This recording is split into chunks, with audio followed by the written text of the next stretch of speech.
लेकिन वो नहीं जानती थी कि इस 2.5 साल की मासूम के साथ अब कुछ ऐसा होने वाला था जिसे कोई राक्षस भी नहीं सोच सकता। दिन दहाड़े घर के बाहर से आखिर 2.5 साल की एक मासूम कहाँ गायब हो गई, ये सवाल सबको तंग करने लगा। मासूम दिलरोज नीलम को बुआ बुलाती थी, तो आखिर उसने ऐसा क्यों किया? वो बस 10 मिनट पहले दिलरोज को रेस्क्यू कर पाते तो शायद आज वो बच जाती। 28 नवंबर 2021 पंजाब के लुधियाना शहर के शिमलापुरी इलाके में 2.5 साल की दिलरोज दोपहर के करीब 2:15 बजे अपने घर के बाहर खेल रही थी। बच्ची का ध्यान रखने के लिए उसकी दादी हरविंदर कौर भी बाहर ही बैठी थी। इसी दौरान दादी पानी भरने के लिए बस कुछ ही मिनटों के लिए घर के अंदर गईं। लेकिन जब वो वापस लौटी तो उन्होंने देखा कि दिलरोज घर के बाहर नहीं है। दिलरोज के साथ आस पड़ोस के बच्चे अक्सर खेला करते थे। पूरा मोहल्ला उसे काफी लाड़ प्यार से रखता था। ऐसे में पहले तो दादी को लगा कि बच्ची शायद आसपास ही होगी, लेकिन वो नहीं जानती थी कि इस 2.5 साल की मासूम के साथ अब कुछ ऐसा होने वाला था जिसे कोई राक्षस भी नहीं सोच सकता। 2.5 साल की दिलरोज का ये केस एक रेयरेस्ट ऑफ रेयर केस है। ऐसा मामला ना आपने पहले कभी सुना होगा, ना ही देखा होगा। 2.5 साल की दिलरोज के साथ ऐसी बेरहमी हुई थी जिसे सुनकर आपके पैरों तले जमीन खिसक जाएगी। 28 नवंबर 2021 की दोपहर जब करीब 20 से 25 मिनट तक दिलरोज नहीं दिखी तो परिवार को टेंशन होने लगी। परिवार आस पड़ोस में दिलरोज के बारे में पूछताछ करने लगा, लेकिन किसी को उसके बारे में कोई जानकारी नहीं थी। घबराकर दिलरोज की मां किरण कौर ने पति हरप्रीत सिंह को फोन मिलाया और बच्ची के गुम होने की जानकारी दी। हरप्रीत पंजाब पुलिस में एक सीनियर कांस्टेबल थे। बेटी की गुमशुदगी के बारे में खबर मिलते ही वो फौरन घर लौट आए। करीब 3:15 बजे हरप्रीत ने बेटी की गुमशुदगी के बारे में एफआईआर भी दर्ज करवा दी। कुछ ही देर में मौके पर पुलिस भी पहुंच गई। सबसे पहले पुलिस ने पड़ोसियों से पूछताछ की। इसी दौरान साथी के घर में मौजूद बच्चों ने ये बताया कि दिलरोज मम्मी के साथ गई हैं। ये बच्चे 35 साल की नीलम के थे। नीलम इस घर में अपने 2 बच्चों और मां के साथ रहती थी। नीलम का तलाक हो चुका था। आस पड़ोस में उसकी इमेज भी कुछ अच्छी नहीं थी। उसके घर पर अक्सर अनजान लोग आते जाते थे। ऐसे में लोग उसके कैरेक्टर के बारे में भी कई बातें बनाते थे। इसी कारण से नीलम अब ये घर छोड़कर जाने वाली थी। वो यहाँ रहकर परेशान हो गई थी। आज ही के दिन वो ये घर खाली करने वाली थी। दिलरोज नीलम को बुआ बुलाती थी। अक्सर नीलम दिलरोज को अपने स्कूटर पर घुमाने ले जाती थी। ऐसे में परिवार को लगा कि शायद नीलम हर बार की तरह ही दिलरोज को घुमाने ले गई होगी। लेकिन परिवार ने नीलम को फोन मिलाया तो उसका जवाब सुनकर सबकी टेंशन और बढ़ गई। नीलम ने साफ मना कर दिया कि दिलरोज उसके साथ नहीं है। कुछ ही देर में करीब 3:30-4 बजे नीलम वापस घर भी आ गई और वो अकेली थी। तो आखिर दिलरोज थी कहां? दिन दहाड़े घर के बाहर से आखिर 2.5 साल की एक मासूम कहां गायब हो गई?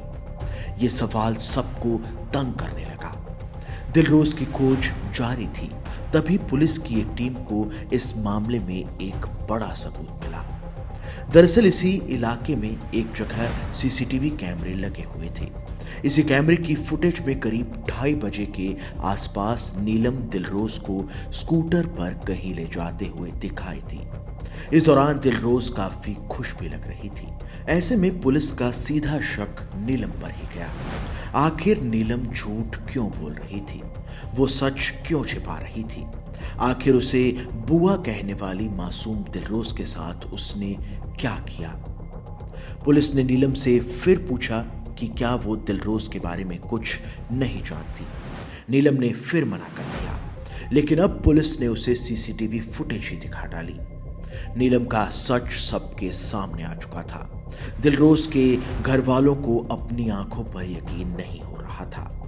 अब पुलिस ने पूछा कि दिलरोज कहाँ है, तो नीलम ने जवाब दिया कि चलिए मैं आपको उसके पास ही ले जाती हूँ।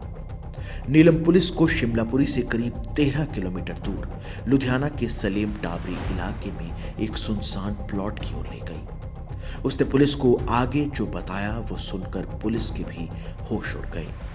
उसने कहा कि 2.5 साल की दिलरोज को उसने यहीं जिंदा गाड़ दिया था।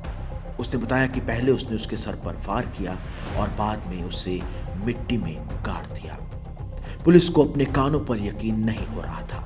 मासूम दिलरोज नीलम को बुआ बुलाती थी, तो आखिर उसने ऐसा क्यों किया? वहीं दूसरी ओर प्लॉट में जाती पुलिस को देखकर पास ही की बिल्डिंग का एक सिक्योरिटी गार्ड भागा भागा उनके पास गया। उसने पुलिस को बताया कि जिस बच्ची को वो ढूंढने आए हैं उसे पहले ही डीएमसी हॉस्पिटल भेजा जा चुका है। दरअसल जब नीलम दिलरोज को इस प्लॉट में लेकर जा रही थी तो इस सिक्योरिटी गार्ड ने उसे देख लिया था। उसने देखा कि नीलम अंदर तो एक बच्ची के साथ गई थी लेकिन बाहर अकेले आई थी। सिक्योरिटी गार्ड को शक हुआ। ऐसे में नीलम के जाने के बाद वो प्लॉट के अंदर गया। वहां जाते ही उसने देखा कि मिट्टी पर बच्ची के पैरों के निशान हैं। थोड़ा आगे बढ़ते ही उसे बच्ची के सैंडल भी दिख गए। उसका शक यकीन में बदलने लगा। ऐसे में उसने पास ही के चेक पोस्ट पर पुलिस को इन्फॉर्म किया। पुलिस आई और जांच करने लगी। तभी उन्हें प्लॉट में ताजा डली हुई मिट्टी दिखी। उन्होंने थोड़ी खुदाई की तो पता चला कि अंदर मासूम दिलरोज को जिंदा गाड़ा हुआ है। पुलिस ने जब दिलरोज को रेस्क्यू किया तो दिलरोज की सांसें चल रही थी।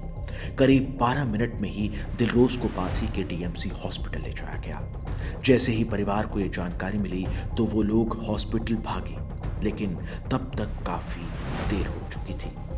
दिलरोज ने दम तोड़ दिया था। इस केस में रेस्क्यू करने वाले ऑफिसर्स ने यह भी बयान दिया था कि अगर वो बस 10 मिनट पहले दिलरोज को रेस्क्यू कर पाते तो शायद आज वो बच जाती। लेकिन किसी को ये नहीं समझ आ रहा था कि नीलम की इस मासूम बच्ची से क्या दुश्मनी थी। आखिर उसने इतनी बेरहमी से इस बच्ची को क्यों मारा? पुलिस ने जब इस बारे में नीलम से पूछताछ की तो वो बोली कि दिलरोज का पिता हरप्रीत पंजाब पुलिस में हेड कांस्टेबल है। पुलिस वाला होने के कारण हरप्रीत रोजाना उसके बच्चों पर रौब झाड़ता था, जिससे नीलम में हरप्रीत के परिवार के लिए नफरत पैदा हो गई थी। हरप्रीत का बर्ताव देखकर उसे बहुत गुस्सा आता था। ऐसे में हरप्रीत से बदला लेने के लिए उसने घर छोड़ने से पहले गुस्से में उसकी 2.5 साल की बेटी दिलरोज कौर को अगवा किया और फिर हत्या कर दी। इस केस में कानूनी कार्रवाई के तहत लुधियाना सेशंस कोर्ट में नीलम के खिलाफ मुकदमा चलाया गया था। पुलिस ने नीलम के खिलाफ धारा 302 मर्डर, धारा 364 किडनैपिंग और धारा 201 साक्ष्य मिटाने के तहत चार्जशीट फाइल की। यह केस 3 साल तक चलता रहा, लेकिन 12 अप्रैल 2024 को लुधियाना की सेशन कोर्ट ने नीलम को अपराधी सिद्ध कर दोषी ठहरा दिया और 18 अप्रैल 2024 को उसे रेयरेस्ट ऑफ रेयर केस के तहत मौत की सजा सुनाई। दरअसल कोर्ट का कहना था कि इस केस की पूरी सुनवाई के दौरान नीलम में दिलरोज की हत्या को लेकर कोई पछतावा ही नहीं दिखा। यह केस बहुत ब्रूटल था और नीलम ने गुस्से में नहीं बल्कि सोची समझी साजिश के तहत इस मर्डर को अंजाम दिया था। जब तक हाईकोर्ट इस डेथ पेनल्टी पर मोहर नहीं लगा देता तब तक नीलम जेल में ही रहेगी। दोस्तों, दिलरोज कौर जैसे केसेस से हमें पता चलता है कि क्रिमिनल की मेंटेलिटी क्या होती है। अक्सर लोग ऐसा समझते हैं कि या तो पैसे के कारण या फिर गुस्से में या फिर किसी रंजिश के तहत कोई क्राइम किया जाता है। लेकिन अगर ऐसा ही होता तो इस दुनिया में बच्चों के खिलाफ क्राइम क्यों होते? आखिर किसी 2 से 3 साल के मासूम ने किसी का क्या बिगाड़ा है?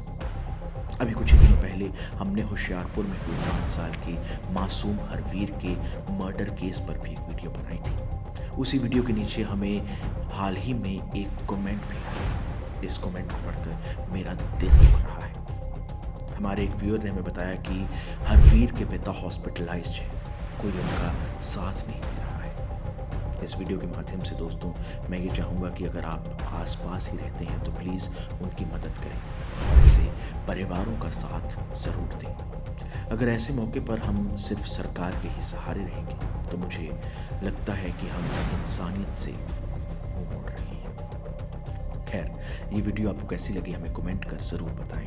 इसके साथ ही ऐसी और ट्रू क्राइम स्टोरीज़ के लिए हमारे चैनल को सब्सक्राइब ज़रूर कर लें।